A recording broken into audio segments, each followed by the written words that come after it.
Bonjour, bonsoir, bonjour, ça fait longtemps. Très content de vous retrouver les amis. Très content de vous retrouver pour ce stream spécial. Nous allons regarder ensemble l'allocution du président de la République à 20h. Emmanuel Macron qui va s'exprimer dans le contexte de la guerre en Iran déclenchée par les États-Unis et Israël. Il faut que je me mette d'ailleurs...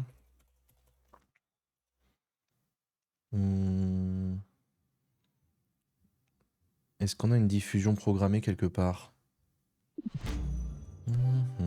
Merci Perceval. Des bisous Perceval. Qu'est-ce que... Élysée non. Emmanuel Macron, il a sa propre chaîne YouTube. Hop. Vidéo en direct. Ouais, c'est ce soir, c'est ici. C'est bon, je l'ai. C'est bon, je l'ai. Bien le bonsoir, mesdames et messieurs, soyez les bienvenus. Alors attendez, dans l'intervalle, puisqu'on a fait une pause, dans l'intervalle, je suis allé chercher le courrier. Je suis allé chercher le courrier, j'ai reçu des bouquins. J'ai encore reçu des bouquins, il faut que je vous les présente. Les bouquins que j'ai reçus. Un jeune streamer qui s'appelle Edoui Plenel, qui m'a envoyé La démocratie n'est pas l'élection. Son dernier livre, publié aux éditions du Seuil. Il me l'a dédicacé, merci. Voilà, petit bouquin, très court, qui coûte 5,90 €. La démocratie n'est pas l'élection. Un régime démocratique ne se résume pas à l'élection de nos représentants, des députés de la nation au président de la République. La meilleure preuve en est qu'aujourd'hui, nombre de régimes autoritaires s'attaquent aux libertés et droits fondamentaux en arguant de leur légitimité électorale qui l'emporterait sur tout autre pouvoir ou contre-pouvoir. État de droit, indépendance de la justice, liberté de la presse, etc. Cette primauté de l'élection appauvrit et corrompt l'idéal démocratique. Merci, Edoui, de m'avoir fait parvenir ton dernier livre. C'est Edoui qui a écrit ça. Voilà, n'hésitez pas. N'hésitez pas à l'acheter. J'ai reçu également un bouquin d'Arnaud Bontemps qui s'appelle Service public ou barbarie. Service public ou barbarie aux éditions La Découverte. Il me l'a dédicacé. Coincé entre bureaucratie et austérité, le service public est devenu une langue morte. Pourtant, je suis convaincu qu'il constitue une alternative aux défis du XXIe siècle. Bonne lecture. Merci Arnaud. Merci beaucoup Arnaud Bontemps qui m'a envoyé ce livre. Je vais vous lire la 4e de couverture.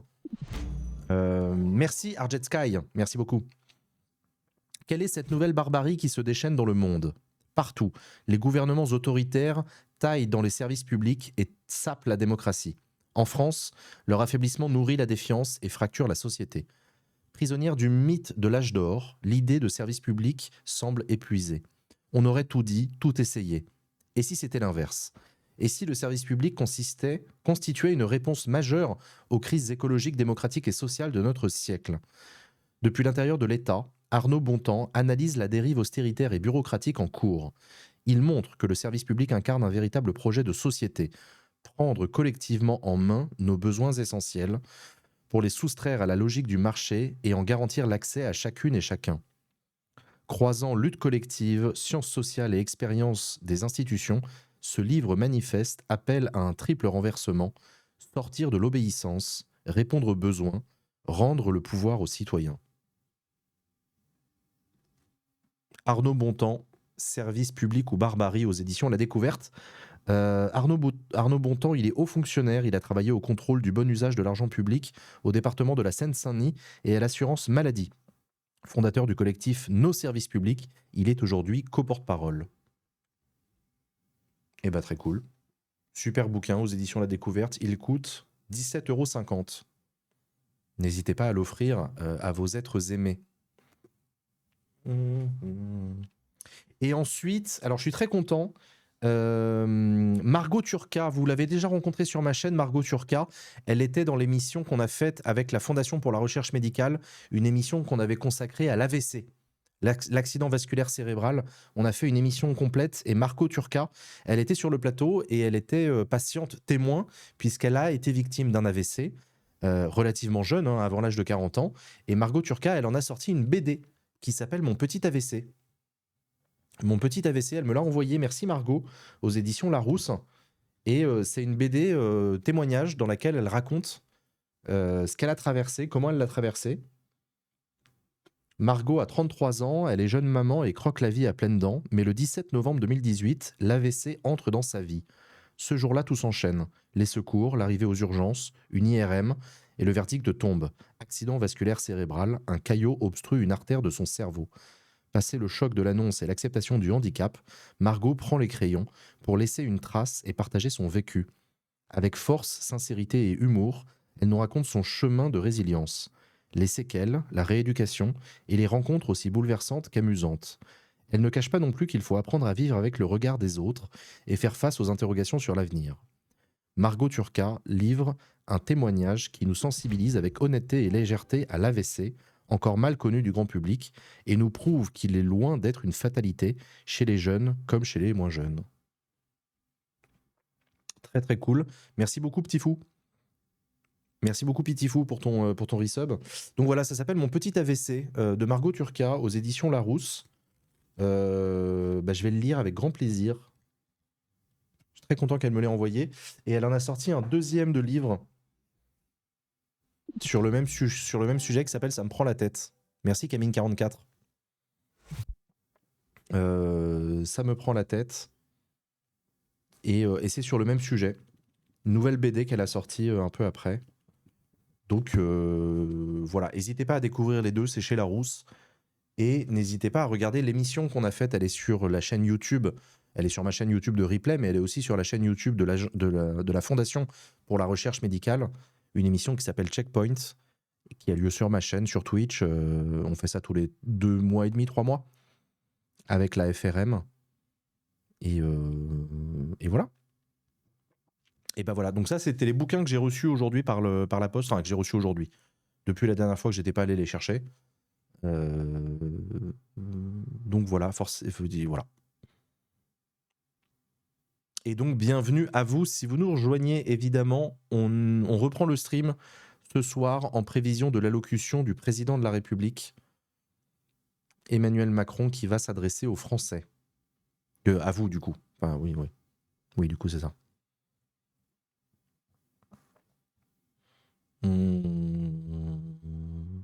Qu'est-ce qu'il va nous annoncer? Parce que, attendez, ce week-end, il y a eu 2 conseils de défense.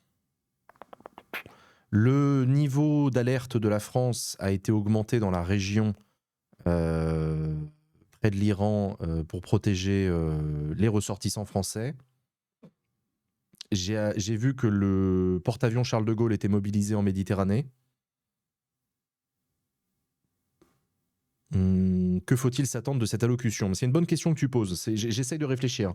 Qu'est-ce qu'Emmanuel Macron veut nous annoncer? Parce qu'il a fait un discours hier où il a parlé de la dissuasion avancée nucléaire française. Ça, d'accord. Ça, il en a parlé hier. Il a eu l'occasion hier de s'exprimer longuement sur le fracas du monde et l'instabilité géopolitique et militaire. Est-ce qu'on a des bases françaises bombardées? Alors, de ce que j'ai compris, il y a un missile iranien qui a touché une base sur laquelle il y a des militaires français. Voilà. Ça n'a fait aucune victime. Mais pour l'instant, voilà quoi. C'était à Abu Dhabi, ouais, c'était à Abu Dhabi. C'était un drone. C'était un drone, un drone, un missile, bref, une attaque qui a touché une base militaire.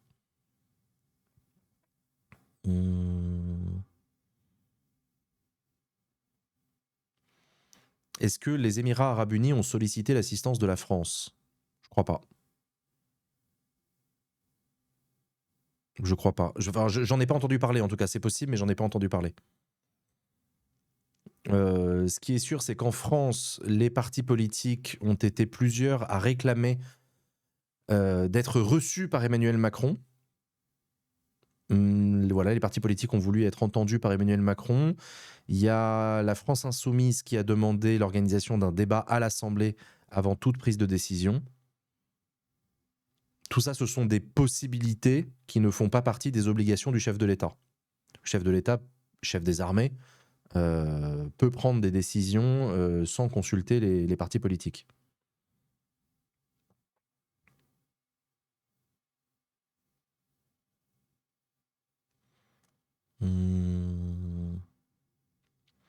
Est-ce qu'il va encore dire nous sommes en guerre? Bah non. Bah non. Merci Timal. Est-ce que, comme aux USA, il faut demander à un congrès avant de s'engager dans un conflit? La réponse est non.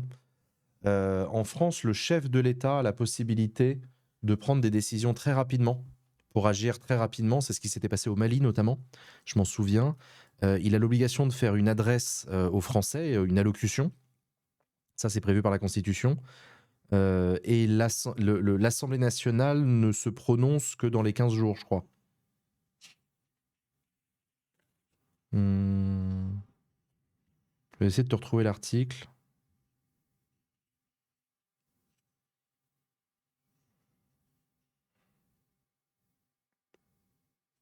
Ça, c'est la dissolution. Ça, c'est les ordonnances. Les ambassadeurs. Ça, c'est l'article 16. Merci, Kaiser. Merci beaucoup.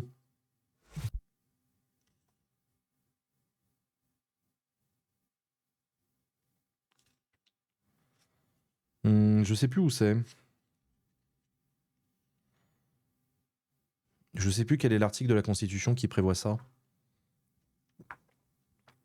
Mais en gros, article 15, non, l'article 15, c'est le président de la République, c'est le chef des armées. Il préside les conseils et les comités supérieurs de la défense nationale, c'est tout.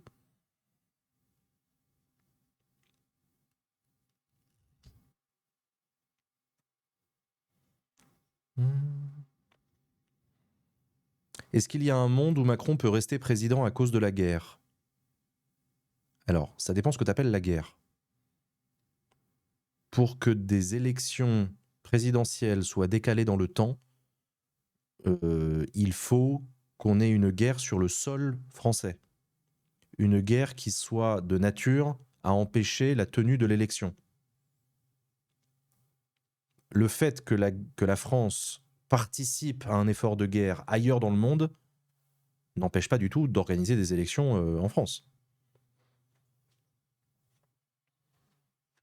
L'outre-mer, ça compte? Je sais pas. Je pense pas, non. Dans le contexte, j'en sais rien. Oui, si t'as une collectivité d'outre-mer qui est visée par une guerre, est-ce que ça t'empêche de tenir des élections présidentielles? Je suis pas sûr.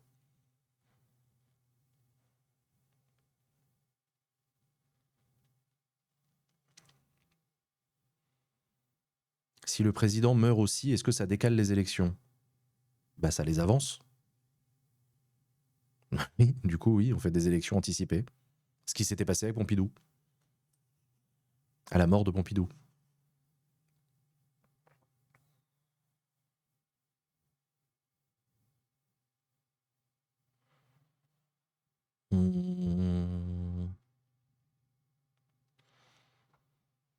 C'est un peu comme en Ukraine où il n'y a pas d'élection parce que c'est impossible à organiser. Oui, bah alors c'est pas comparable. L'Ukraine subit une invasion de son territoire. Donc c'est un contexte qui est différent, oui, bien sûr. Là, on est en train de parler d'une guerre sur le sol iranien, en tout cas de bombardement de la part des États-Unis et d'Israël. Une guerre qui est en train de faire tache d'huile à tout le Moyen-Orient en touchant les Émirats arabes, le Liban. Mais donc, en l'état actuel des choses, il n'y a aucune raison qu'on décale les élections présidentielles françaises. Non.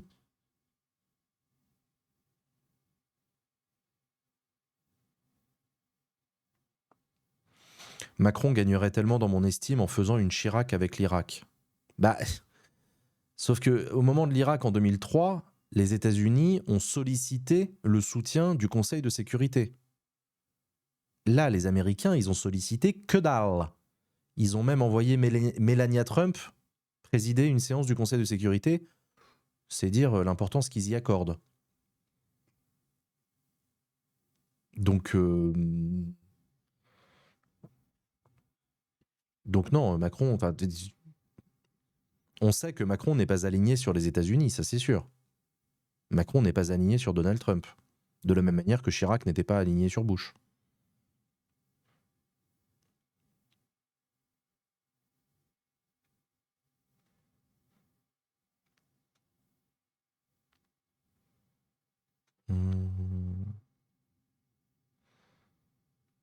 J'avais loupé l'info pour Melania. Ouais, Melania Trump, l'épouse de Donald Trump, a présidé une séance du Conseil de sécurité des Nations Unies. En lieu et place de son mari.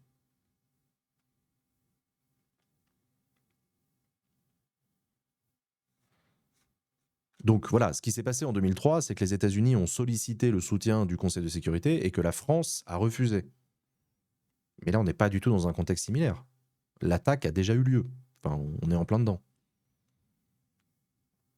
Donald Trump, d'ailleurs, s'est vanté aujourd'hui, j'ai vu, d'avoir obtenu plein d'objectifs militaires. Il a dit que...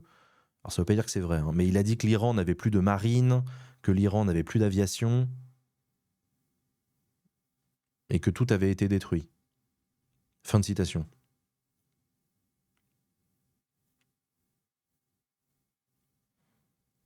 Mmh.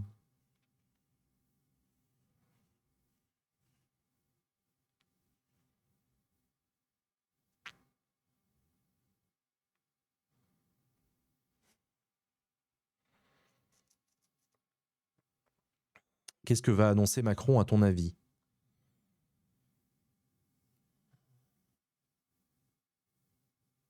Franchement, à mon avis, à minima, Macron va dire que la France surveille de près, est mobilisée, que la France condamne l'action unilatérale des États-Unis, la déstabilisation de la région, le désordre du monde, et que dans le tas, la France doit agir en européenne, en lien avec nos partenaires européens, etc. etc. Enfin, tu vois, à mon avis, on va avoir un discours comme ça, mais ne croyez pas, s'il vous plaît, ne croyez pas que ce soir à 20h, Macron va nous annoncer que la France entre en guerre, que vous allez être mobilisés, que vous allez vous battre sur le front en Iran. C'est pas ce qui va se passer. On n'en est pas là du tout.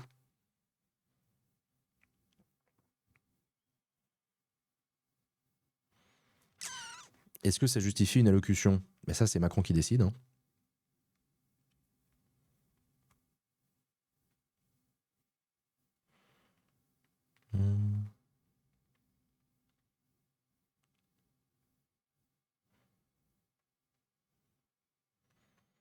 Mmh. Donc en fait, il y a beaucoup de choses qu'on sait déjà.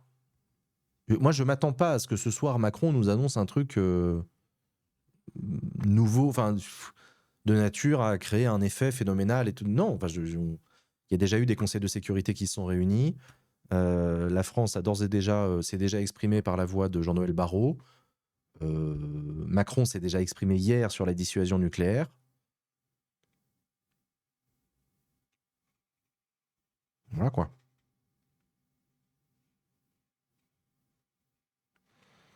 Macron serpillière de Trump et de Netanyahou. Faut vraiment pas avoir suivi l'actualité ces 2 dernières années pour dire ça. Ce qui est possible. Il va annoncer du rap de frites à la cantine, j'espère.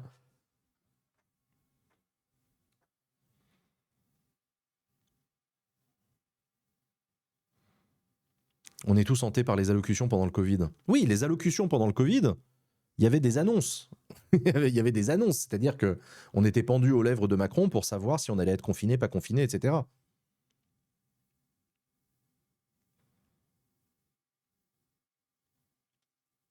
Finalement, c'est Brigitte qui va faire l'allocution ce soir. L'allocution de la première dame.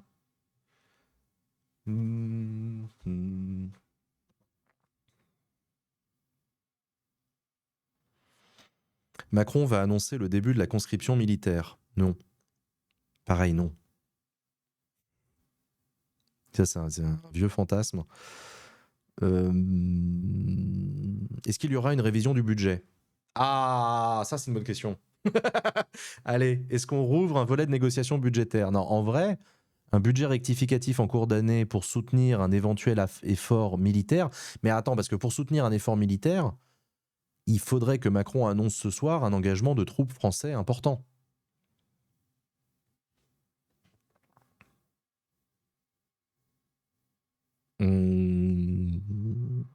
Suffisamment important pour que ça coûte beaucoup d'argent.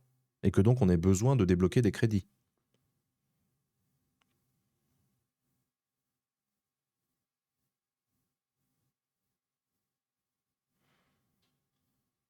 À tout moment, il annonce une dissolution. Ça aussi, ça nous a traumatisés.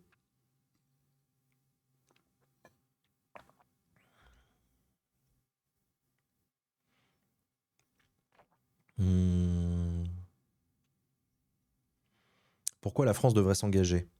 Ben ça, c'est une bonne question. Non, mais c'est une bonne question. Je vois pas, je ne vois pas pourquoi la France s'engagerait militairement dans ce conflit. Ça ne veut pas dire que la France n'a rien à faire. Ne serait-ce que protéger ses ressortissants, c'est déjà pas mal. Il y a peut-être en ce moment, je suppose qu'à l'heure où je vous parle, il y a des fonctionnaires du ministère de la Défense qui dorment très très peu et qui travaillent comme des chiens pour essayer d'organiser des rapatriements, de la logistique, garder une surveillance sur les bateaux français. Enfin, voilà, il y a un théâtre de guerre avec une tension régionale très importante dans le détroit d'Ormuz. C'est pas, voilà, c'est pas anodin. D'ailleurs, les bourses, j'ai cru comprendre que les bourses du monde entier étaient en train de paniquer parce que, évidemment, y a de l'instabilité, il y a de la crainte sur l'augmentation du prix des hydrocarbures.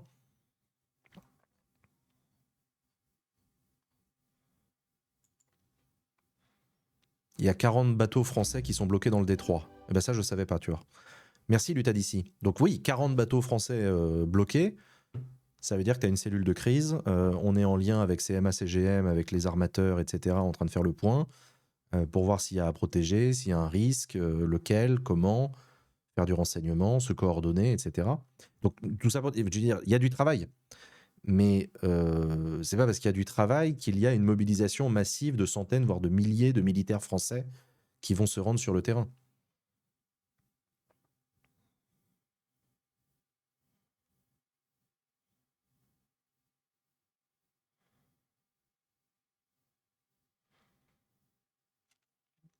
La mise en place de vols d'évacuation pour les expats. Ça peut en faire partie. Ça peut en faire partie. Effectivement, si tu as des ressortissants français qui sont bloqués dans un pays qui est dans une zone de guerre, ou en tout cas qui est proche d'une zone de guerre, etc., oui, tu dois mobiliser des moyens, tu dois essayer de faire en sorte qu'il y ait des avions qui décollent, qu'il y ait des, je sais pas, des trains, des cars, des bus, pour répondre à la demande soudaine d'une évacuation d'urgence pour tes ressortissants. Donc oui, le ministère des Affaires étrangères est mobilisé, ça c'est sûr. Là, en ce moment, ils sont en train de se creuser la tête. Après, je ne sais pas si les expatriés français souhaitent partir. En plus, ça dépend de quel pays on parle. Est-ce qu'on parle de Dubaï? Est-ce qu'on parle des Émirats? L'Iran, il y a aussi des Français en Iran. Euh, le Liban.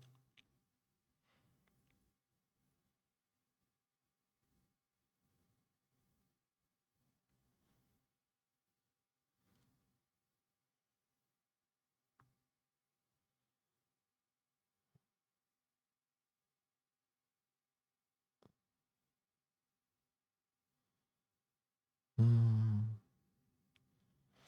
Macron veut faire la guerre pour rester au pouvoir. D'accord, si tu veux. On peut pas laisser les influenceurs à Dubaï vu qu'ils kiffent leur vie là-bas. Influenceurs ou pas. Moi, c'est ce que je disais. On en rigolait hier, hein, mais les influenceurs à Dubaï qui veulent rentrer sont les bienvenus. Enfin, on est très content de les réaccueillir en France. Et on leur donne rendez-vous avec l'URSSAF et l'administration fiscale, avec qui ils ont probablement deux, trois trucs à se dire. Peut-être, je sais pas. Voilà.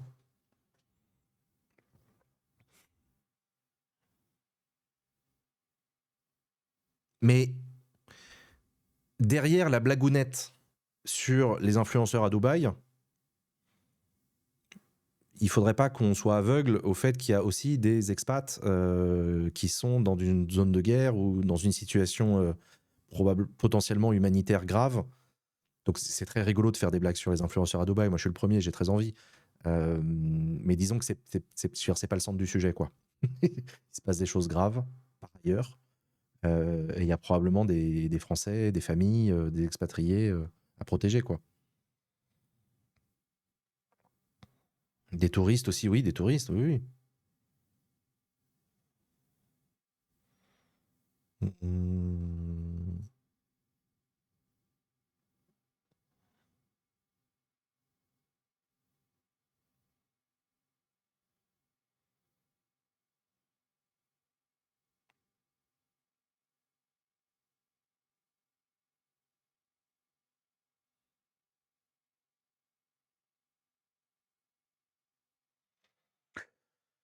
Euh,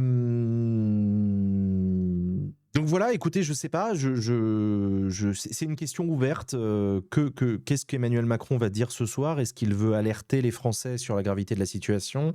Est-ce qu'il veut rassurer les Français qui se font un sang d'encre? Euh, Est-ce qu'il va nous annoncer des choses, des mobilisations d'un point de vue géopolitique, militaire, une initiative que pourraient prendre la France et l'Europe dans l'intervalle? Malheureusement, la France et l'Europe pèsent pas grand-chose face aux États-Unis. Donc,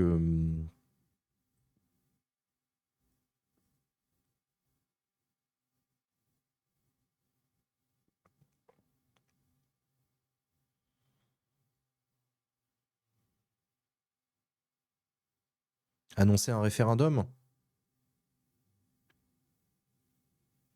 Non, non. On est en pleine vacances parlementaires. Les élections municipales, c'est dans 20 jours. La présidentielle, c'est dans 14 mois. Pas du tout le moment de faire un référendum, hein. Moi, je pense que c'est plié, hein, le référendum. C'était soit l'année dernière, soit jamais, hein.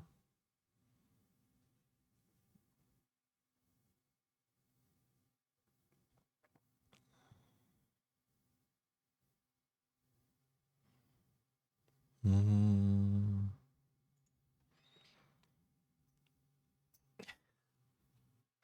Donc, ouais, non, je sais pas. J'en sais pas plus. J'en sais pas plus à ce stade. J'ai fait comme vous, hein. J'ai lu des articles, je me suis informé sur à peu près ce qui se disait et tout. J'ai vu que ça commençait à bouillir du côté du personnel politique en France qui demande un débat à l'Assemblée nationale. Bon, donc voilà, une allocution du président.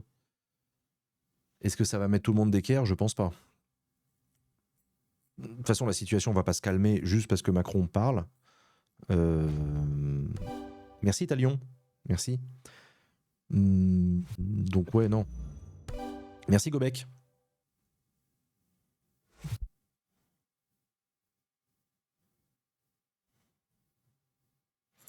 Il va faire une sorte de discours de guerre sur les intérêts de la France et il va réaffirmer la coopération militaire européenne. Oui. Oui, oui, oui, oui, oui, oui, oui. Moi, je m'attends à ça, hein. Je m'attends à une allocution où il va nous parler de la mobilisation de l'Europe, du fracas du monde, de l'indépendance de la France, la protection de nos ressortissants et de nos intérêts, le travail diplomatique qui doit continuer. Il ne faut pas laisser parler les bombes. Merci Jules Ripaud.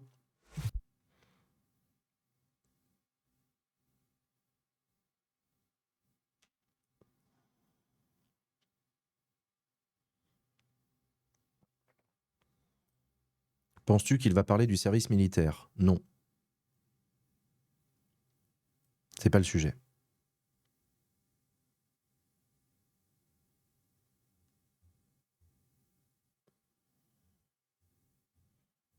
Hmm.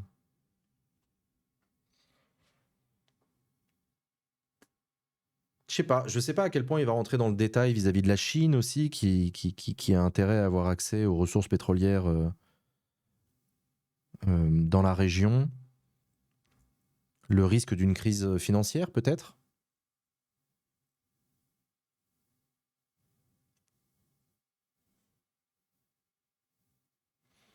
Comment est-ce que l'Élysée décide quand une allocution est nécessaire? Bah, il n'y a rien de plus simple. Emmanuel Macron. Voilà, c'est tout. Tout seul dans son bureau. Je fais une allocution. Voilà.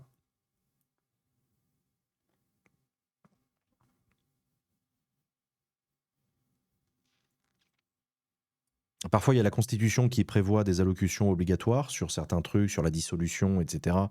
L'article 16. Euh, mais, euh, mais sinon, non, c'est Macron tout seul.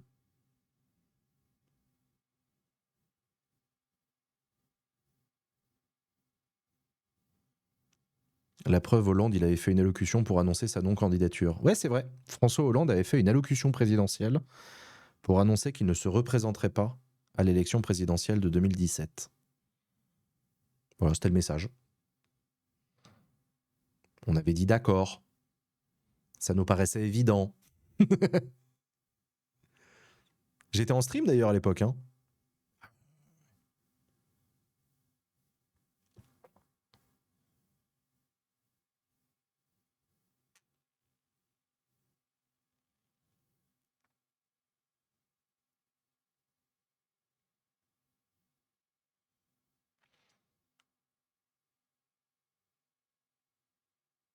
Est-ce qu'il va réaffirmer les distances à prendre avec Trump? Oui, je pense. Oui, je pense.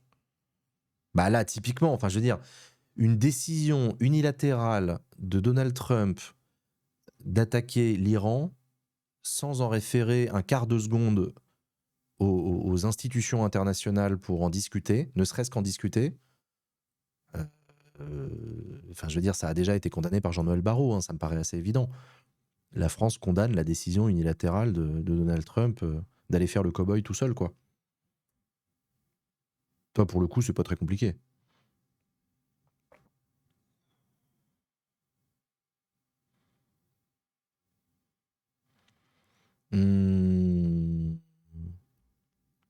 Pourquoi il dissoudrait maintenant? Il a aucune raison de dissoudre.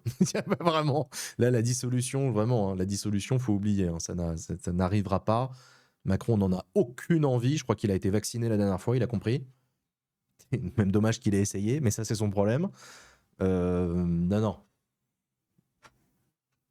Non, non, on est à 1 an de la présidentielle. C'est pas le moment de prendre des initiatives politiques en vue de mettre en œuvre des réformes ou je sais pas quoi. Non, c'est fini, là. Comme je le dis parfois, on est déjà dans la fin du quinquennat. Hein, alors, il reste des trucs à faire, évidemment. Il y a les municipales, il y a les sénatoriales en septembre et tout. Il va se passer des trucs. Mais en vrai, on est déjà dans la présidentielle, là. En tout cas, dans les têtes, dans les vôtres. Ouais. Non, non, la présidentielle a déjà commencé. Hein. Tout le monde réfléchit à l'étape d'après, quoi. Merci, Sénèque.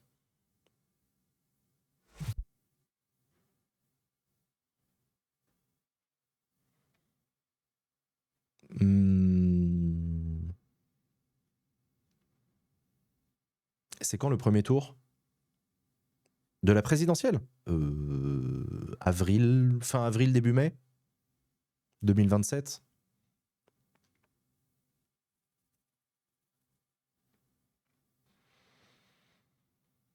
Macron va annoncer le confinement car l'extension de WoW est sortie. Oui, oui, absolument. C'est dans la Constitution d'ailleurs. Hein.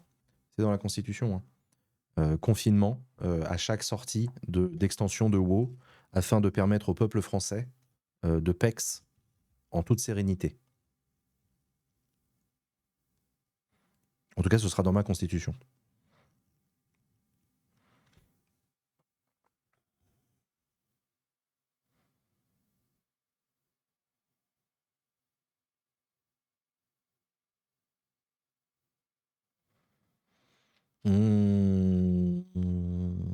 Tu peux faire un petit résumé des élections sénatoriales?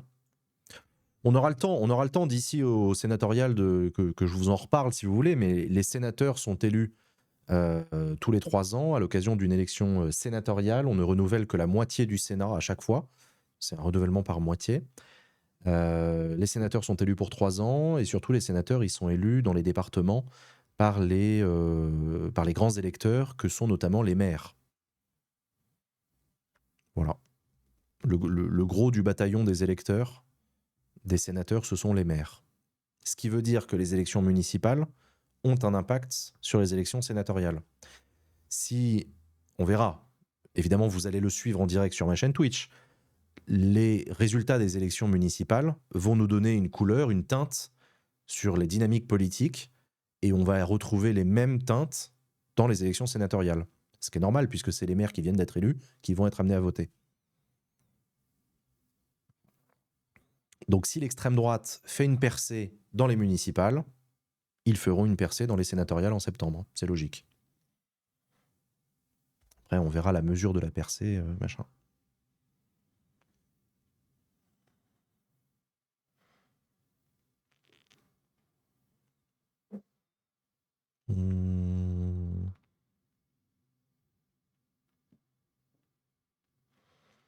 Est-ce que ça va parler du pétrole ou pas? Bah, je pense que ça va parler du pétrole parce que le détroit d'Ormuz, vous voyez où c'est le détroit d'Ormuz?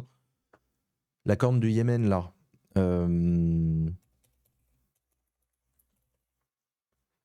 Hop, je vais directement sur Google Maps. Zoo. Voilà, le détroit d'Ormuz, c'est ce canal ici, c'est ce passage ici, qui est juste à côté des Émirats arabes unis et de l'Iran. Et c'est un détroit qui est important parce que c'est par là que passent beaucoup des bateaux qui vont chercher du pétrole dans la zone là, Koweït-Irak. Koweït, Irak, Iran. Et puis de toute façon, globalement, c'est voilà, un endroit où il y a des ports assez stratégiques. Donc, il y a une partie du trafic maritime mondial qui passe par ce petit détroit. Donc, c'est un lieu très stratégique militairement. Et merci, Wawaronron. Si vous perturbez le détroit d'Ormuz, alors vous perturbez le marché mondial des hydrocarbures, notamment du pétrole et du gaz.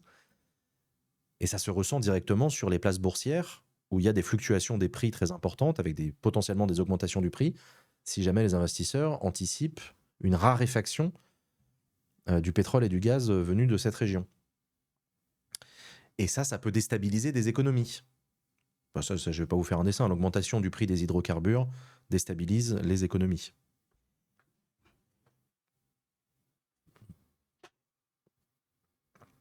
Même la Chine, ils ont levé les sourcils. Ouais, bah ouais. La Chine aussi, ils sont dépendants du détroit d'Ormuz. Eux aussi, ils ont des intérêts dans la région, ouais.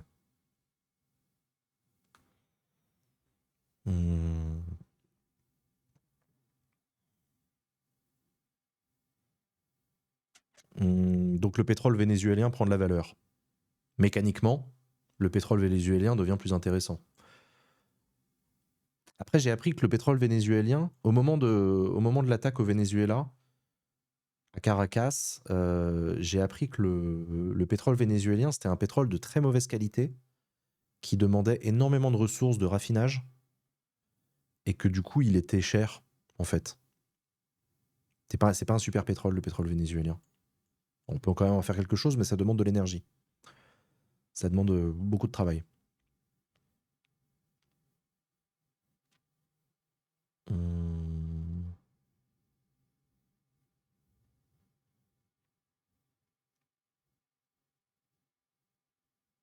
C'est pour ça que les pétroliers américains veulent pas y retourner. Ah ouais? Ça, j'ai pas vu.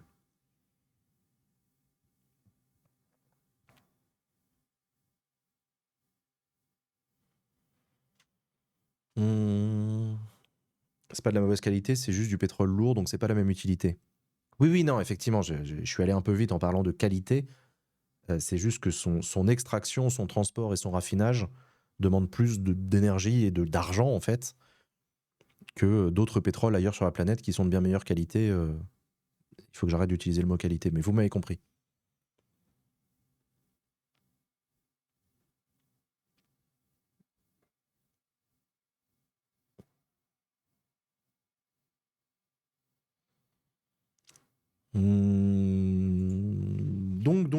Donc, voilà, bienvenue à toutes celles et tous ceux qui nous rejoignent, soyez les bienvenus.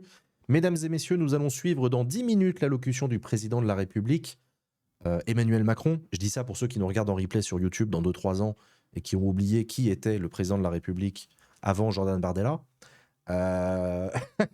Et allocution d'Emmanuel Macron dans le cadre de la montée des tensions autour de l'Iran suite à l'attaque américaine et israélienne. Il parle sur quelle chaîne? Il parle sur la chaîne Twitch de Jean Massier, conformément à la Constitution. Après, le flux est également disponible sur des médias pour personnes âgées qu'on appelle la télévision, qui eux aussi peuvent diffuser l'allocution du président de la République. En général, ils le font, parce que c'est important que ce soit accessible à tous les publics.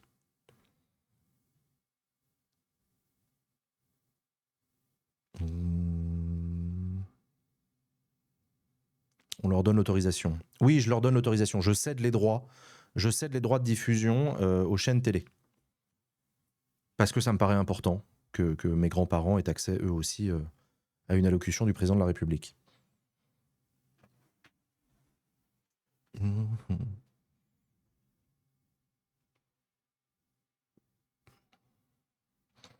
Est-ce qu'il y aura la guerre? Alors, il y a déjà la guerre. Il y a déjà la guerre. Je suis désolé, sur décision de Donald Trump, il y a la guerre. En Iran, les États-Unis et Israël ont attaqué l'Iran avec des bombardements, des tirs de missiles, des attaques de drones pour détruire des infrastructures. Donc oui, ça a déjà commencé là. Est-ce que la France est impliquée? À ce stade, non.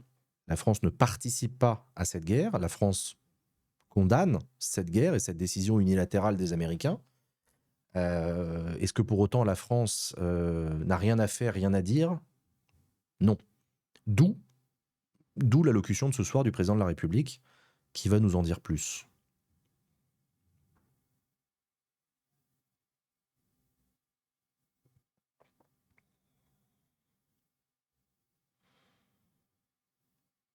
Il y a une base française qui a été touchée.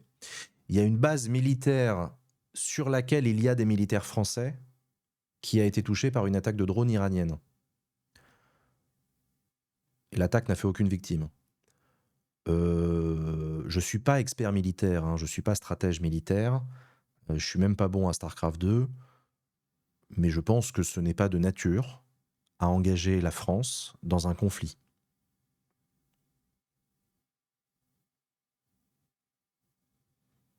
Quand on parle des intérêts vitaux de la France, c'est pas un entrepôt sur une base militaire.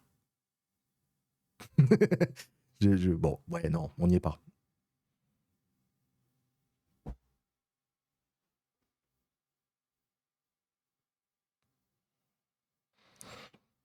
Le six-pool. Ouais, voilà, c'est ça. On s'est pris un six-pool. On s'est pris un six-pool sur un dépôt de raffinerie. Ça va. Il y a eu combien d'allocutions depuis le Covid? C'est une bonne question, ça.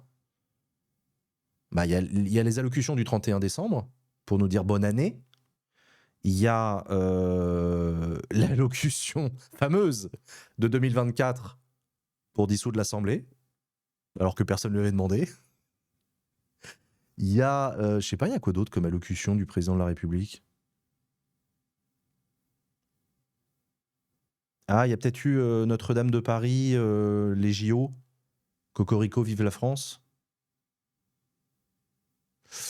Le 14 juillet, il n'y a pas nécessairement d'allocution. Le 14 juillet, traditionnellement, ça n'a pas toujours été le cas, mais traditionnellement, il y a une interview.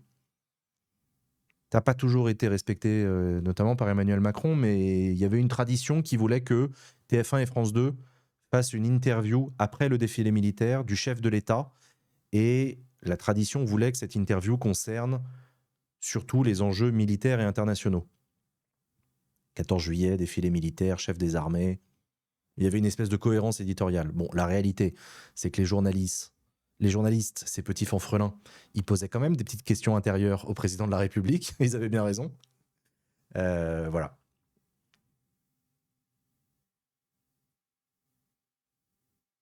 Il y en a une après les élections suite à la dissolution.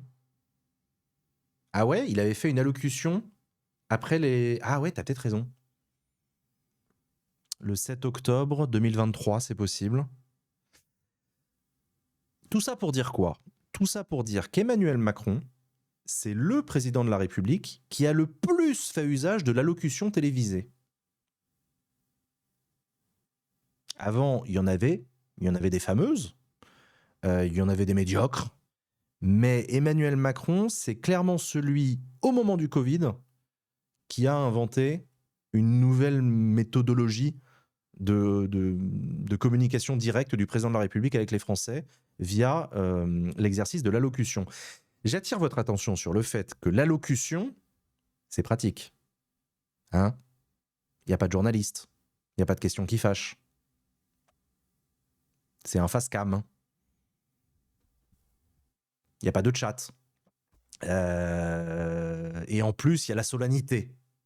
C'est-à-dire que le président de la République, en gros, pour le dire autrement, le président de la République, c'est le seul homme politique français qui a le pouvoir de s'inviter à 20h en direct sur TF1, sur France 2 et même sur la chaîne Twitch de Jean Massier pour s'adresser aux Français sans qu'on puisse lui répondre ou le questionner, etc. Parce qu'il pourrait faire autre chose, le président de la République pourrait faire une conférence de presse. Ça fait longtemps qu'il n'en a pas fait, Emmanuel Macron, des conférences de presse. N'est-ce pas, Emmanuel? Il pourrait faire un JT de 20 heures face à Gilles Boulot, face à Léa Salamé. Il pourrait venir sur le plateau de Backseat. Je sais pas, il pourrait faire quoi d'autre? Il pourrait... Bon, il est allé sur Brut récemment. Il est allé rencontrer Rémi Buzine, ce qui est très bien. Mais donc voilà, donc tout ça pour dire que l'exercice de l'allocution, moi, ça a tendance à me gonfler à la longue. Disons que je trouve ça facile. Je trouve ça un peu facile. Hein?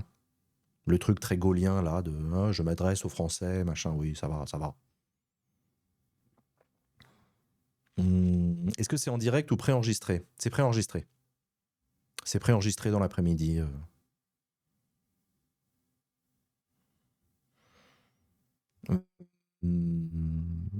C'est très jupitérien. Oui, c'est très jupitérien. Mais après, non, oui, c'est très jupitérien, mais c'est très gaulliste. C'est vraiment cette espèce de philosophie de la Constitution de 1958, du président de la République, qui a un rapport direct avec le peuple français via l'élection au suffrage universel.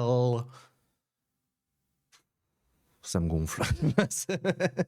mais bon, bref, c'est pas grave. Voilà, c'est pas le bout du monde.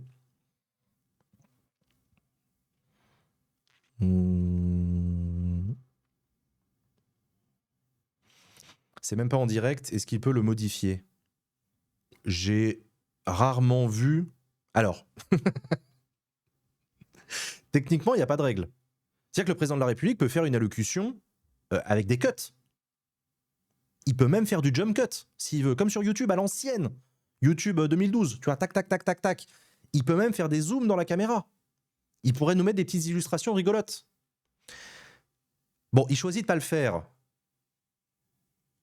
Bon, c'est dommage, mais il a le droit. Techniquement, il aurait le droit.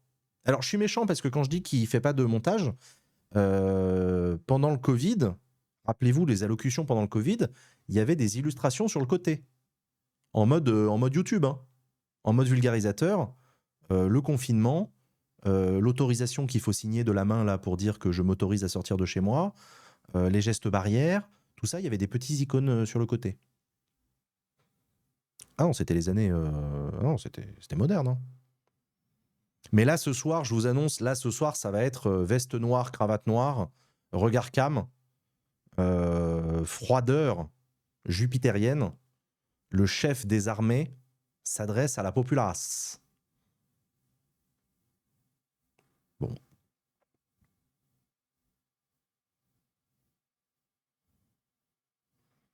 Il aura pu... Non, il a plus ses lunettes d'aviateur. Non, c'est fini. La méta lunettes d'aviateur, c'est terminé. Non, désolé, hein, désolé, je sais que vous y teniez. Non, a plus. C'est bon, il a soigné son bobo à l'œil, donc il n'y a plus de justification.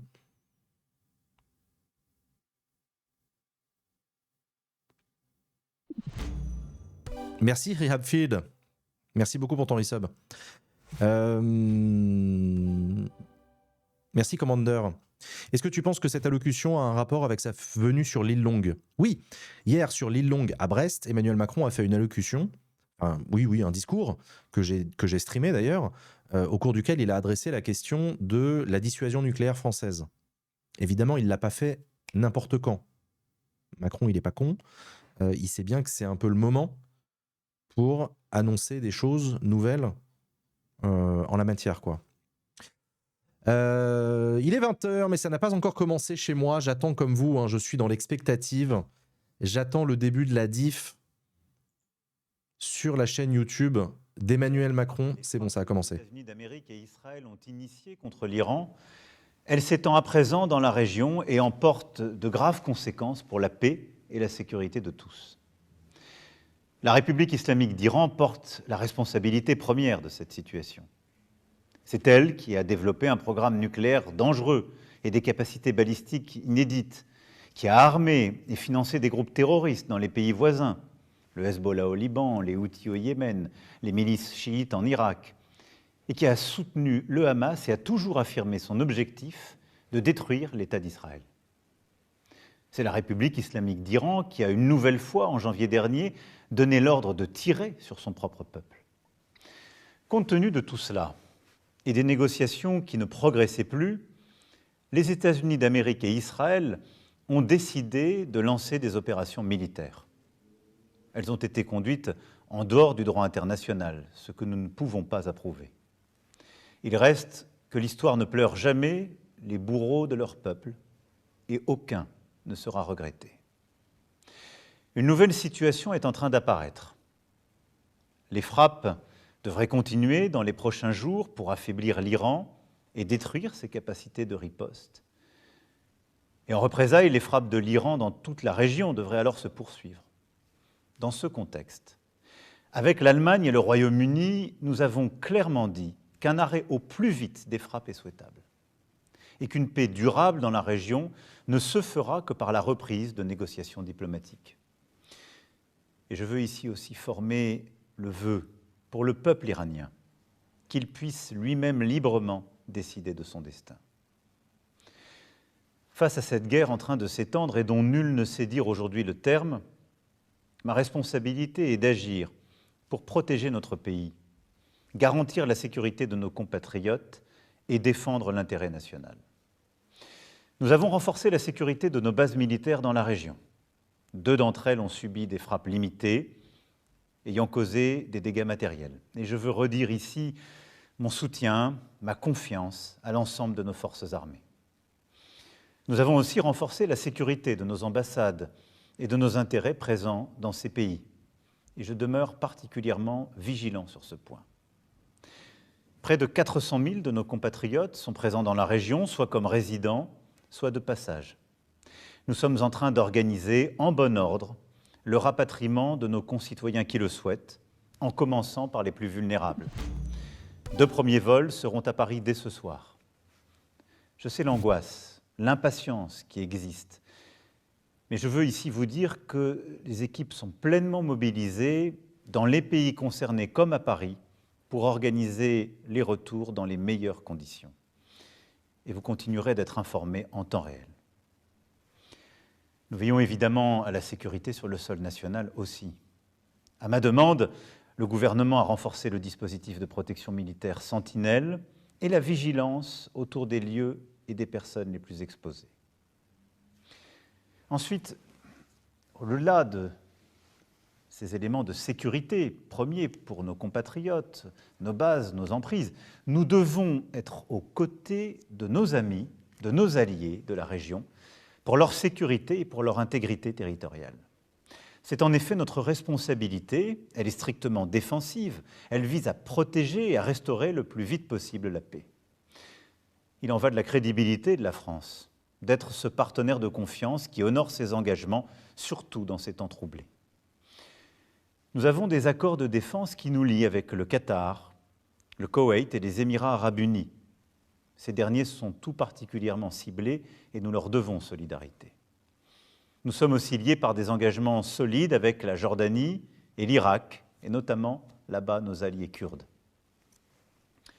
Nous avons réagi immédiatement et avons abattu en légitime défense des drones dès les premières heures du conflit pour défendre l'espace aérien de nos alliés qui savent pouvoir compter sur nous.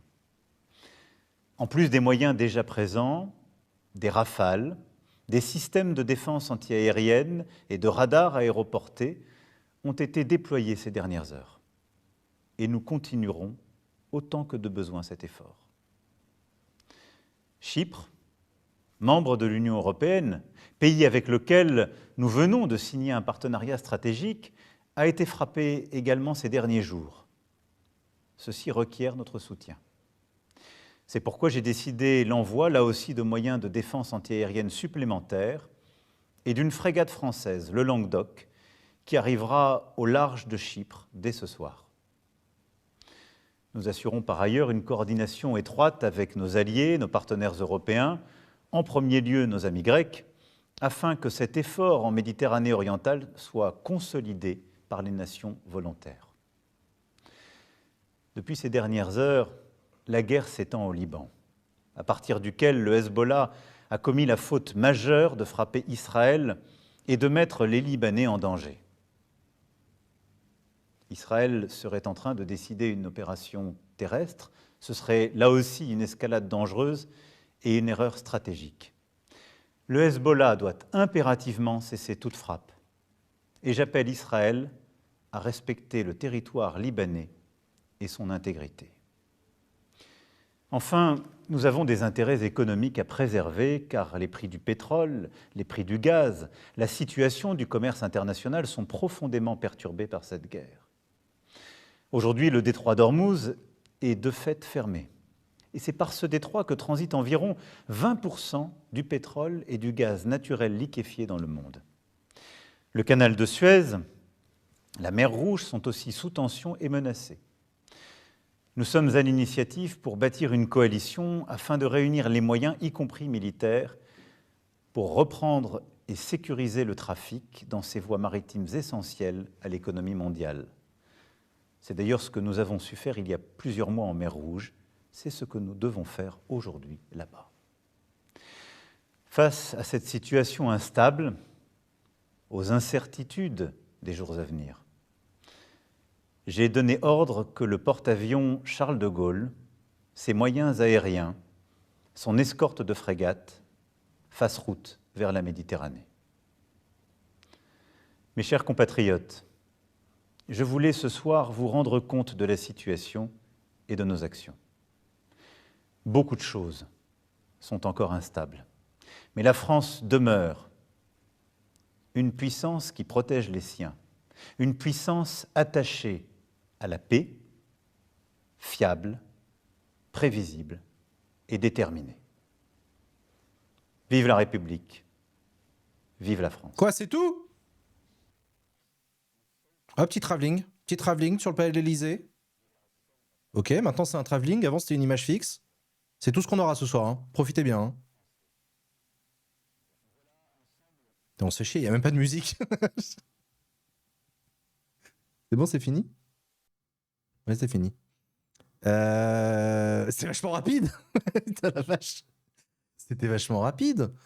Non, mais très bien. Enfin, non pas que je m'attendais à un discours beaucoup plus long, mais enfin, quand même, il aurait pu élaborer un chouïa sur ce qu'il a raconté hier sur la dissuasion nucléaire. Enfin,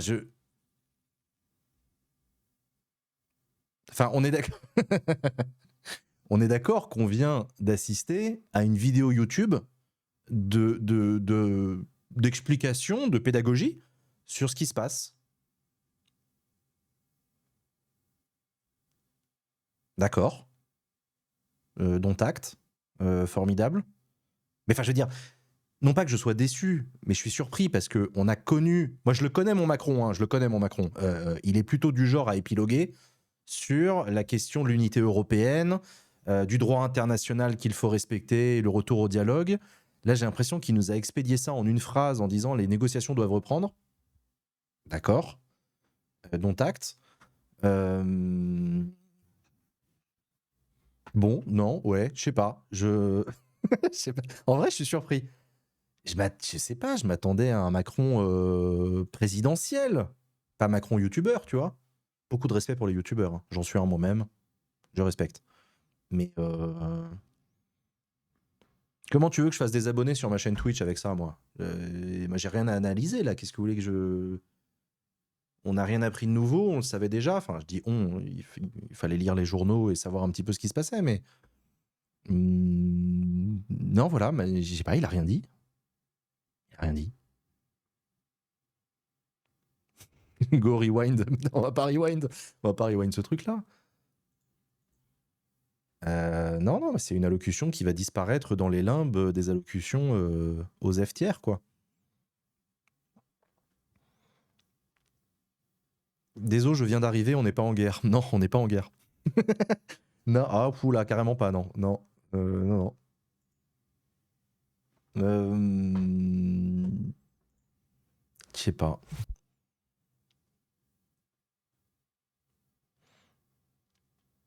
C'est très bien son allocution, c'est tout ce que j'attendais, un état des lieux.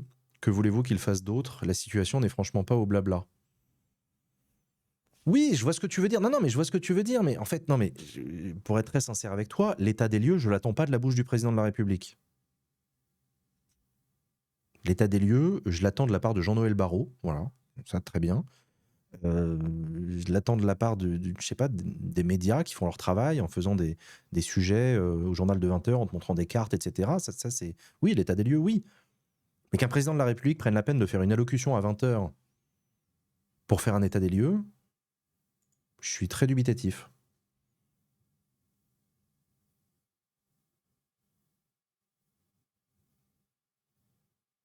Il a fait 10 minutes pour la monétisation.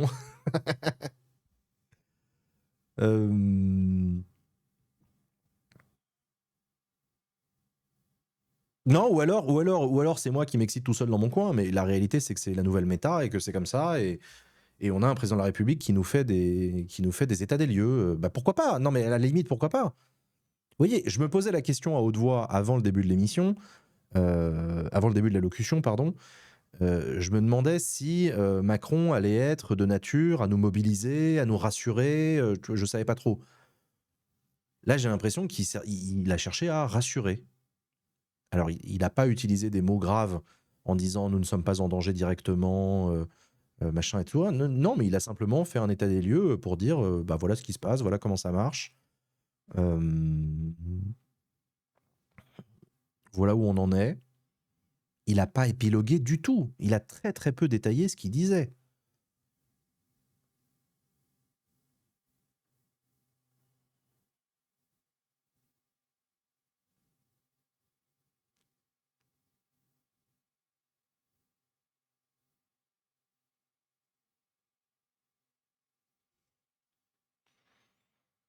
En fait, il a fait une allocution inutile parce que la dernière qu'il a faite a été catastrophique pour lui. Donc une sans conséquence, c'est genre cool pour lui. Peut-être que c'est ça. Peut-être qu'Emmanuel Macron a voulu nous réconcilier avec les allocutions présidentielles en nous disant promis, je dissous pas à chaque fois que je prends la parole devant une caméra. Des fois, je dis aussi des trucs simples et ça va, c'est chill. Voilà, c'est peut-être ça. Peut-être qu'il voulait s'entraîner, ouais, peut-être qu'il voulait s'entraîner. Enfin, je veux dire, pour ceux qui étaient sur mon stream hier, on a suivi en direct un discours d'Emmanuel Macron en direct de l'île Longue à Brest, où il s'est exprimé en chef des armées pour parler de la dissuasion nucléaire. Bon, bah pour ceux qui étaient sur ma chaîne, vous vous souvenez quand même hier que l'ambiance, elle était autrement plus dramatique. Je veux dire, il a quand même terminé son discours en disant le demi-siècle qui vient sera un temps d'armes nucléaires. Ensuite, il a passé une partie de son discours à décrire, pour ne pas dire dramatiser, une situation internationale instable, ce qui est la vérité. Enfin, là, pour le coup, il faut lui donner raison. Oui, la situation du monde est chaotique, catastrophique. On a l'autre dégénéré qui est président des États-Unis d'Amérique. On a la Russie, on a la Chine. Enfin, bon, voilà, c'est dans ce marasme-là, l'Europe et la France ont des choses à dire, ont des choses à faire, etc. Donc là, on a retrouvé le Macron habituel qui épilogue là-dessus. Et hier, c'était pesant. Là, aujourd'hui, c'était tout gentil. Voilà, bon, il se passe des trucs dans le monde. Je voulais vous en tenir... voilà, je voulais vous tenir informé. On est en train de mobiliser les efforts qu'il faut pour protéger. Voilà, passer une bonne soirée. Et tout de suite, vous retrouvez votre film à 20h50 sur TF1. D'accord. Il voulait rassurer par rapport à hier. Ouais. Oui, ça doit être ça. Parce que hier, il n'était pas flippant non plus. Mais il était pointu, technique, précis. Et surtout, il était en mode nucléaire. Forcément, le nucléaire, tout de suite, ça fait flipper tout le monde, ce qui est bien normal. Bon, bah voilà. Macron en, Macron en just chatting, ouais, c'est ça.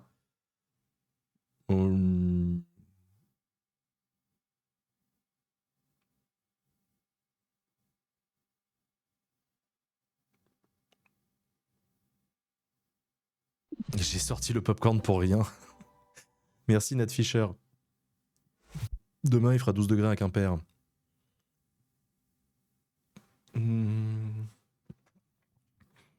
Il vise peut-être mal le même public avec son allocution ce soir à 20h. Non, mais certainement, bien sûr. Je sais pas. Bon, non mais, encore une fois, j'essaye pas de dire que je suis déçu, non pas que je m'attendais à mieux ou que je voulais plus, etc. Je veux dire, le sujet est déjà pas marrant, ce qui se passe c'est grave, pour les gens concernés d'abord, pour l'instabilité que ça provoque ensuite. Euh, euh, donc voilà, on n'avait peut-être pas besoin de beaucoup plus de drame que ça.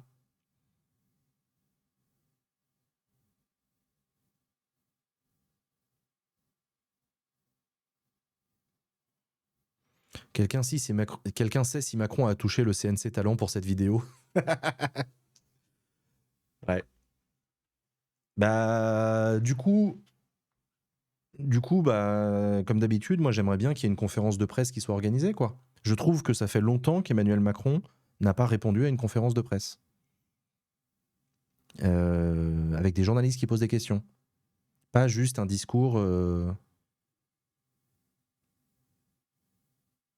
que des discours, il a l'occasion d'en faire suffisamment. C'est vrai qu'Emmanuel Macron se tient très en retrait de la scène nationale, vu que la dernière fois qu'il a essayé, ça s'est mal passé.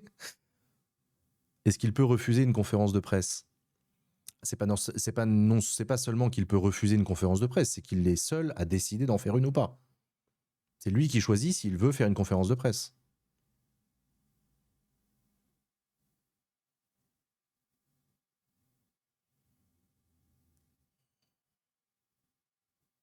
Parce que ne serait-ce que là, sur tout ce qu'il a dit, ça méritait plein de questions. Et des bonnes questions, des questions légitimes. Sur le rapport entre la France et Israël, sur le rapport entre la France et les États-Unis d'Amérique, sur la protection des ressortissants français, sur la suite des négociations et le rôle que la France va y jouer, sur la mobilisation du porte-avions Charles de Gaulle en Méditerranée, très bien, mais il va faire quoi? Merci Super Balou.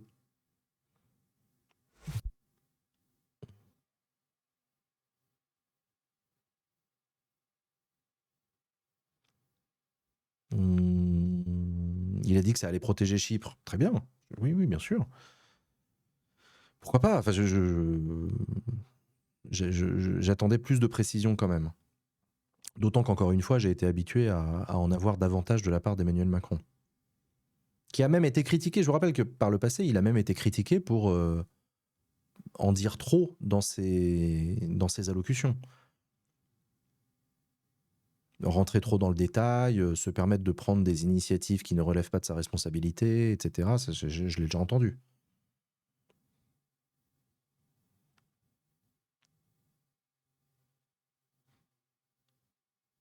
Quand il a dit c'est la faute à l'Iran. Ouais, ouais, c'est vrai, il commence son truc en disant l'Iran est responsable de par son comportement, de par la répression féroce de sa population, de par son programme nucléaire. Il dit oui, mais en même temps, l'Iran et les États-Unis étaient en pleine négociation, en pleine discussion. Donc à un moment, quand tu es la France et que tu es attaché à l'état de droit, et surtout au droit international, c'est quand même ce qu'a fait Donald Trump est scandaleux. Mettre fin de cette manière-là à une négociation, genre on est en train de discuter, je t'envahis, enfin je t'envahis pas, mais je te bombarde.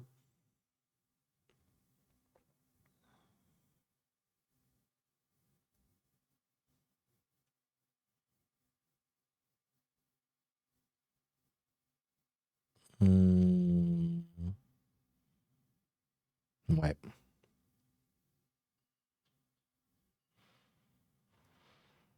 Hello, un petit résumé du discours. Bah, il n'y a rien en fait. Enfin, il y a rien. Emmanuel Macron a fait un état sur la situation. Voilà, il a fait un état des lieux pour nous dire ce qu'il en était sur le terrain. Merci Pokazawan. En gros, vous lisez n'importe quel article du journal Le Monde, vous avez un récapitulatif de la situation. C'est pas la peine d'écouter Macron. Ce soir, il n'a rien dit de plus que ce qu'on savait déjà. Il a juste blâme l'Iran en disant que l'Iran portait la responsabilité de l'attaque américaine.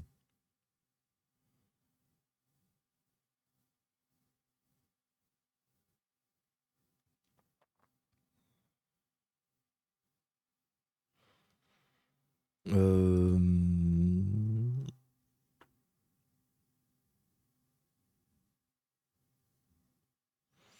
Penses-tu que le conflit au Moyen-Orient va avoir une incidence sur la guerre en Ukraine? Dans ce sens-là, je sais pas. Mais j'ai lu des analyses qui disaient que la guerre en Ukraine a eu un impact sur l'Iran. La raison à ça, c'est que la Russie est affaiblie en Ukraine, que la Russie n'a pas de moyens militaires à mettre à disposition de ses alliés, notamment l'Iran, et que donc les États-Unis se sont sentis autorisés à attaquer parce qu'ils savaient que de toute façon la Russie ferait rien. Voilà, j'ai lu ça.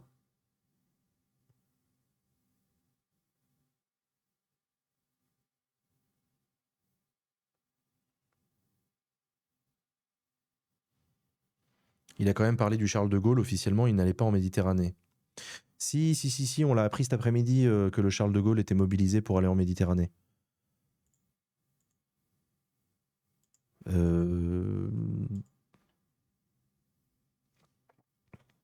Donc oui, d'accord, ok, il a annoncé que le Charles de Gaulle allait en Méditerranée, près de Chypre. Je vous rappelle que Chypre, c'est pas très éloigné du Liban et d'Israël. Voilà.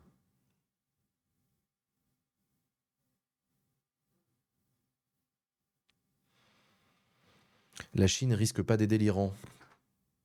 Je sais pas. Je sais pas. La Chine, de ce que j'ai compris, encore une fois, je suis pas un expert en géopolitique, mais de ce que j'ai compris, la Chine intervient assez peu en dehors de son périmètre d'influence. La Chine, ils sont pas du genre à envoyer des troupes, à projeter des troupes à l'autre bout du monde. Ça, c'est plutôt les Américains qui font ça. Les Occidentaux en général. Ils sont pas isolationnistes pour autant, les Chinois, mais... Merci, Sodamacraft. La Chine n'est pas contente du tout, mais n'interviendra pas directement. Ouais, c'est ce que j'ai compris aussi.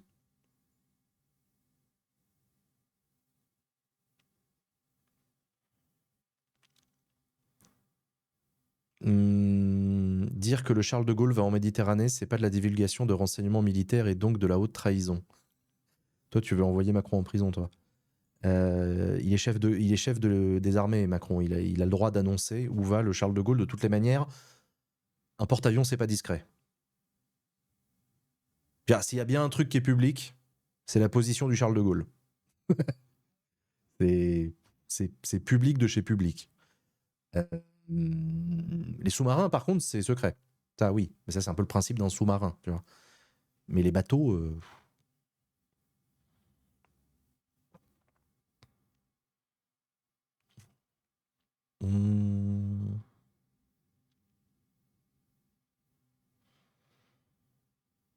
Même sous une couverture. Le Charles de Gaulle n'est pas un sous-marin. Le Charles de Gaulle pourrait devenir un sous-marin, mais une seule fois. Il ne pourrait pas remonter après.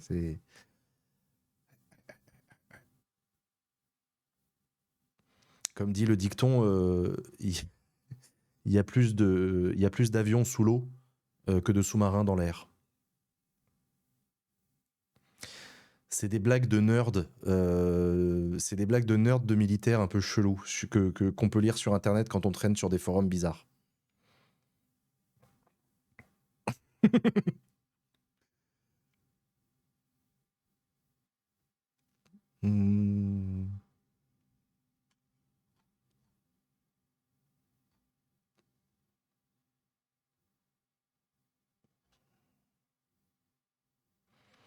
Il semble que seul l'amiral sait où sont les sous-marins. Oui, ça c'est vrai. Les sous-marins nucléaires, leur position est secrète. C'est toute l'utilité d'un sous-marin, c'est qu'on ne sait pas où ils sont. Et il faut qu'il y ait le moins de monde possible qui sache où sont les sous-marins. D'ailleurs, j'ai un membre de ma famille éloigné qui est médecin militaire à bord d'un sous-marin nucléaire. Donc c'est le médecin du bord.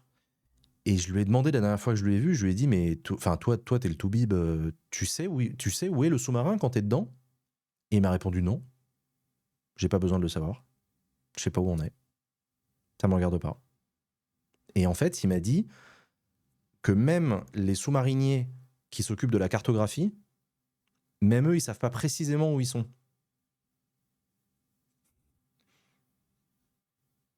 eux non plus n'ont pas tout à fait besoin de le savoir.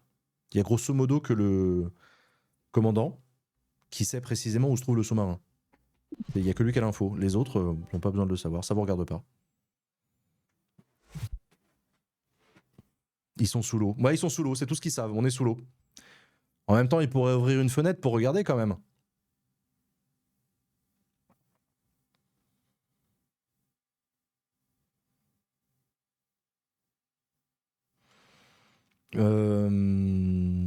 Ils savent à peu près. Oui, ils savent à peu près. Ils savent qu'ils sont dans l'Atlantique. C'est à peu près tout ce qu'ils savent. Ils savent qu'ils sont en Méditerranée. Ça, c'est un peu difficile à cacher. Voilà, ils savent ce genre de choses. Mais en fait, précisément où se trouve le sous-marin, voilà.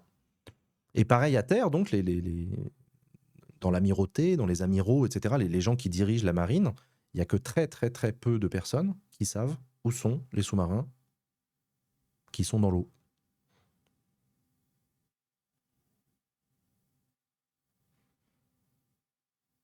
Il n'y a pas Hawaï sous la mer. Il n'y a pas Hawaï sous la mer.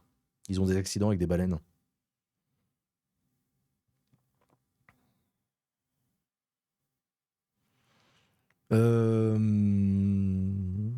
Tu oublies le staff de Thinkerview dans la liste des gens au courant. Évidemment. Bien entendu. Merci Mogamov. Non mais voilà, écoutez les amis, voilà, on est quoi, on est 20 minutes après la fin de l'allocution du président de la République, on est déjà en train de faire des blagues. Je crois que ça résume assez bien. Qu'est-ce que vous voulez que je vous dise? D'habitude, moi j'en ai pour des jours d'analyse, de discussion, de machin, de retour sur ce qu'il a dit et tout. Là, je suis à sec. Hein. Je suis très heureux d'être streamer à votre service, y compris dans les moments, vous savez, c'est pas toujours des moments glorieux. Hein. Il y a aussi des moments où on se fait chier. Bon, bah voilà, là aujourd'hui, on est dans un moment où on se fait un peu chier, mais pensez à follow la chaîne évidemment. Il y a des moments où il se passe des trucs. Hein. Ne vous inquiétez pas, ça va arriver. Là, les municipales, la présidentielle, ça arrive. Ça arrive fort, très très fort. C'est bien les blagues aussi parfois. Oui, c'est très bien les blagues aussi. Mais je trouve que ça en dit long sur, je sais pas, sur cette allocution de Macron que j'ai déjà oublié d'ailleurs, hein, tellement il n'y avait pas grand-chose dedans, quoi.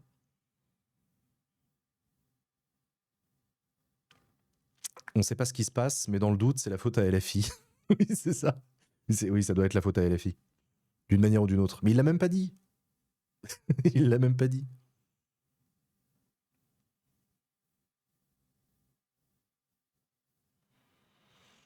Rappelle-nous les dates des municipales. Les 15 et 22 mars. 15 et 22 mars, vous allez voter, je vous rappelle, pour les élections municipales. Enfin, vous allez voter si vous voulez. Mais voilà.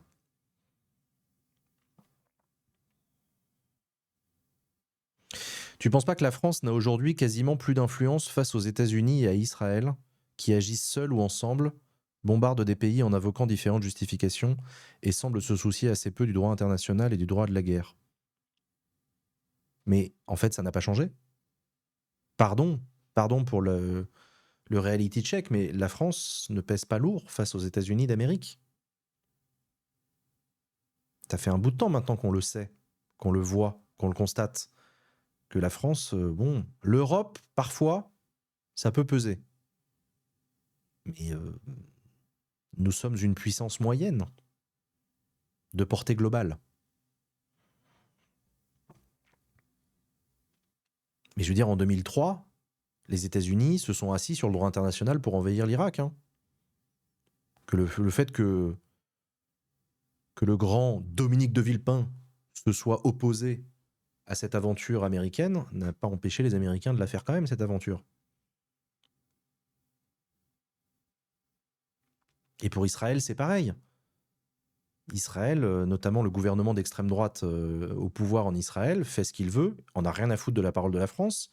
La France reconnaît l'État de Palestine, Israël s'en fout. Bon.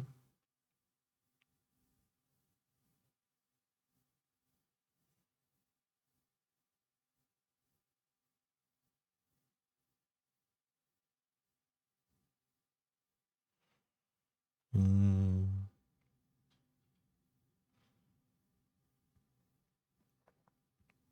Donc le droit international, c'est que pour les faibles. Bah,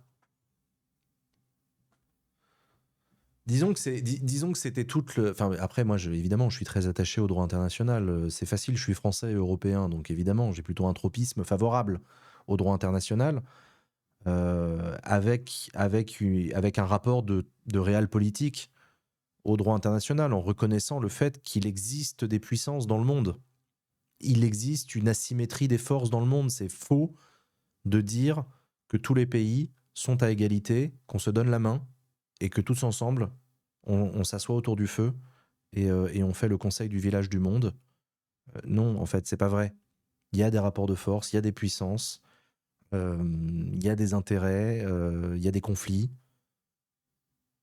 et que pour autant, le droit international, ça ne veut pas dire que le droit international n'a pas vocation à exister. Dans ce monde-là, dans ce rapport de force. Merci Maxime. Je pense justement que le droit international, ça sert à organiser le dialogue. Et au moins donner sa chance au dialogue.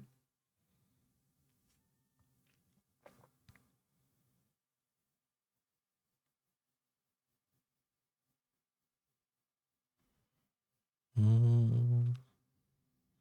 L'ONU sert à quoi? L'ONU sert à organiser le dialogue. Donner un cadre aux relations diplomatiques, à la construction du droit international. Mais l'ONU ne peut pas faire grand-chose si des puissances, notamment la première du monde, décident de s'asseoir dessus.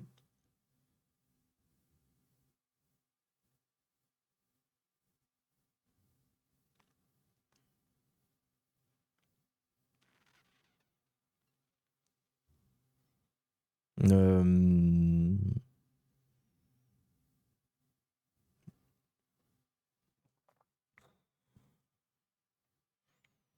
Est-ce que tu penses que Trump pourrait entrer en guerre avec la France si cette dernière décide de s'opposer à elle? En fait, on en avait déjà parlé au moment du Groenland. Pour ceux qui s'en souviennent, quand il y avait des tensions sur le Groenland, où Donald Trump envisageait à haute voix, alors soit c'était lui, soit c'était J.D. Vance, d'envoyer des troupes américaines sur le sol groenlandais, prendre le Groenland par la force. Et du coup, ça avait soulevé une question importante, c'est qu'est-ce qui se passe si les États-Unis attaquent l'Europe? Parce que le Groenland est un territoire européen. Et c'est pas une question facile parce que les États-Unis et l'Europe sont amis et alliés depuis leur naissance. Je veux dire, les États-Unis ont été créés en partie par Lafayette. Alors, dans l'opposition à l'Empire britannique, certes, mais on est alliés. La Première Guerre mondiale, les États-Unis sont venus soutenir les Alliés. La Deuxième Guerre mondiale, les États-Unis sont venus libérer l'Europe. Donc en fait, imaginez une situation dans laquelle les États-Unis et l'Europe rentreraient en conflit armé, ça dépasse l'entendement. Pour le dire autrement, avant que les États-Unis et l'Europe se mettent sur la tronche militairement, il y aura plein d'autres étapes. On n'en est pas là du tout. On n'en est pas là du tout.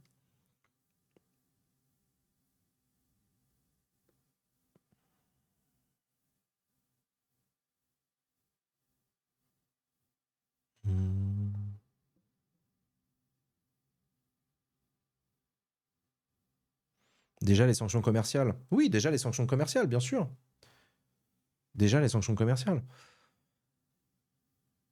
Tu me diras, ça a déjà commencé. Je pensais à ça justement. Je me disais, attends, les sanctions, on s'en est pris dans la gueule. J'avais oublié. Mais en fait, on s'est pris 15% de tarifs douaniers quand même dans la tronche. C'est pas très sport, ça. Entre amis, en général, on fait pas trop ça. Donc, je ne minimise pas. Je ne minimise pas la colère qu'a Donald Trump vis-à-vis des États-Unis, vis-à-vis de l'Europe. Trump déteste viscéralement l'Union européenne. L'Union européenne, c'est tout ce que Trump déteste. Cette espèce d'alliance entre des pays basés sur le droit, sur la réciprocité et sur la démocratie. Non, Trump, c'est pas son truc. Trump, il a horreur des Européens unis. Il veut les diviser. Il veut négocier en one-to-one avec chacun des pays européens, parce que isolé, on est plus faible, donc on est obligé de dire oui à tout ce qu'ils nous demandent.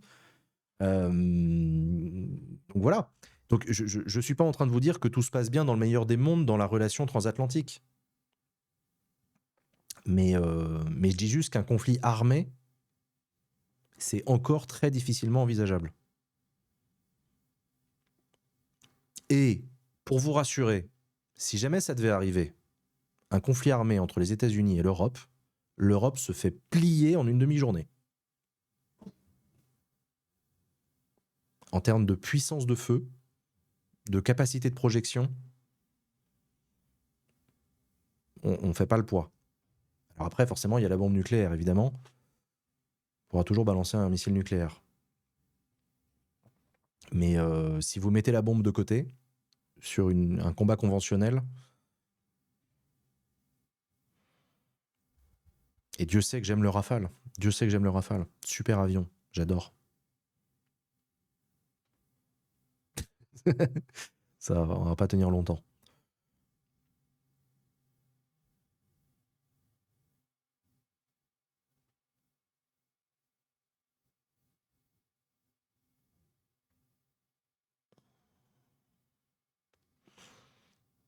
Mmh.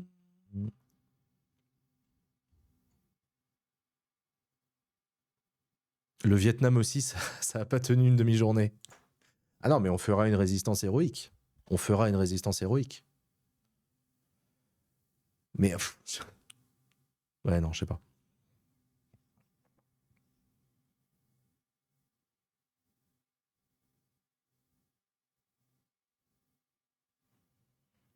Mmh.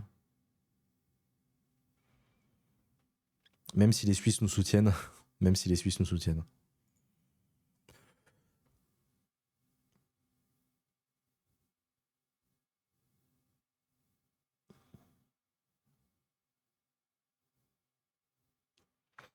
Jamais les USA n'ont la capacité de nous occuper. Ah non, une occupation, non, je pense pas. Non, non. Mais annihiler nos capacités militaires, oui.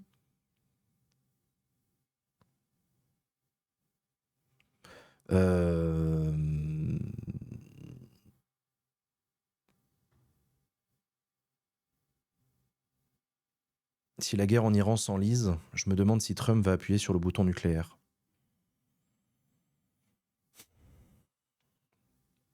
C'est tout le problème de l'arme nucléaire. Hein. Qu'est-ce qu'on fait d'une arme nucléaire qui est entre les mains d'un dingue? Enfin, vraiment, d'une personne qui n'utilise pas la rationalité, qui ne cherche même pas les voies du dialogue. C'est d'ailleurs le problème du programme nucléaire nord-coréen. Le fait que la Corée du Nord possède la bombe nucléaire, c'est un problème. C'est un problème parce que c'est complètement... Enfin, c'est d'un danger fou pour la Corée du Sud. Une espèce de dictature sanguinaire avec un gourou à sa tête qui a l'arme nucléaire, c'est...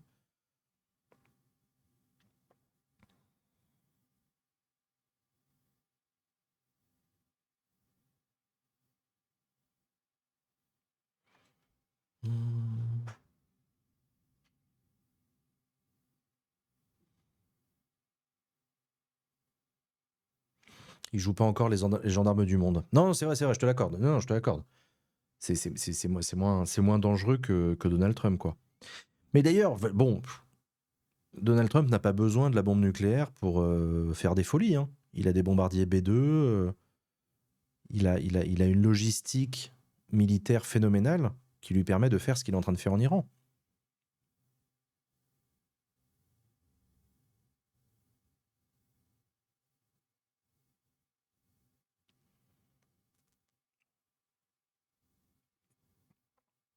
J'ai du mal à imaginer que qui que ce soit ose s'en servir. Je suis comme toi, c'est-à-dire qu'en fait, l'usage de l'arme nucléaire, c'est le tabou suprême depuis 1945. C'est une arme inutilisable.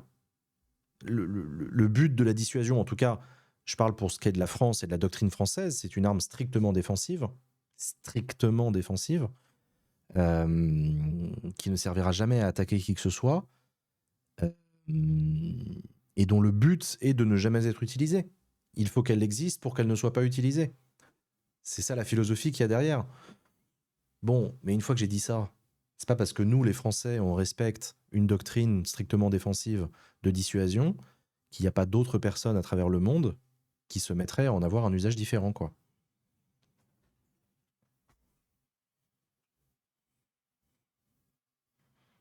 La situation fait qu'un impensé devient pensable. Oui, tu as raison. Oui, oui, tu as raison. Mais c'est comme, enfin, rappelez-vous l'enlèvement de Nicolas Maduro. L'enlèvement d'un chef d'État étranger, c'était un truc qu'on n'avait pas vu depuis, je sais pas, le 19e siècle, un truc comme ça, c'est fou. Organiser une opération militaire éclair pour aller enlever un chef d'État, c'était un impensable. Ça paraissait fou. Oui, bah il l'a fait. Du coup, c'est quoi l'étape d'après?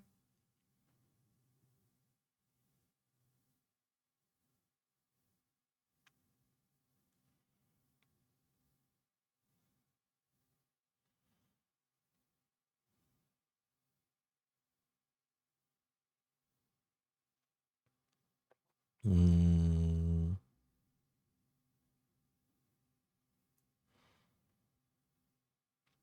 En plus, ce qui est inquiétant, enfin pardon, j'ai pas envie de vous doumer, hein, j'ai pas j'ai pas envie de vous doumer, mais la situation est inquiétante parce que Donald Trump a quand même fait campagne en politique pour être élu sur le thème de l'isolationnisme américain. Donald Trump, quand il faisait campagne au début, avant son premier mandat, il critiquait Obama, il critiquait les néoconservateurs américains en disant vous avez perdu l'Amérique dans des combats futiles à l'autre bout du monde qui n'ont servi à rien, notamment l'Irak, l'Afghanistan aussi. Ça ne c'est, enfin, c'est moi quand je serai président, ce sera America First. Et c'est ça que ça voulait dire America First. Je m'occuperai de l'Amérique. Et le reste du monde, il se démerde. Je suis pas là pour être le gendarme, je suis pas là pour mettre fin à des conflits, je suis pas là pour intervenir. Les impôts des Américains doivent servir à l'Amérique. Donc c'est fini les aventures à l'autre bout du monde. Bon, et ben Donald Trump à l'exercice, c'est tout l'inverse. Il s'est même targué il y a 6 mois d'avoir mis fin à des conflits pour demander à avoir le Nobel de la paix, en disant j'ai créé la paix, etc. Tu parles.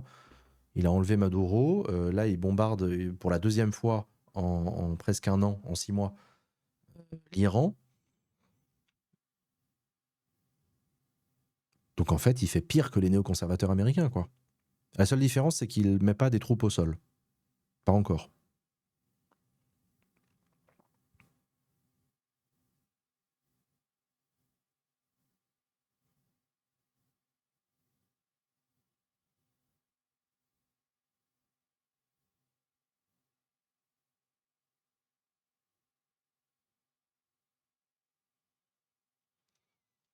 Hum.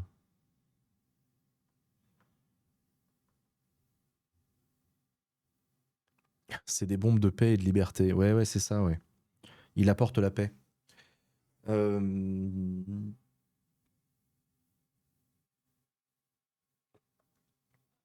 Bon. Voilà où nous en sommes, les amis. Demain, je fais un stream à 15h. Vous avez la programmation sur mon compte Blue Sky. Je fais un stream à 15h demain. Et d'ici là, on n'a pas grand-chose à se mettre sous la dent avec cette allocution d'Emmanuel Macron, mais j'étais quand même content de la vivre avec vous. Merci d'avoir été là. Merci les subs, merci les abonnés. C'est grâce à vous que j'arrive à bouffer. Et ça, c'est cool. Merci pour votre soutien. Et on se retrouve du coup demain 15h pour continuer nos discussions passionnantes. Passez une bonne soirée les petits amis. Merci d'avoir été là. Je vous fais des bisous et je vous dis à demain. Salut tout le monde. Ciao, ciao.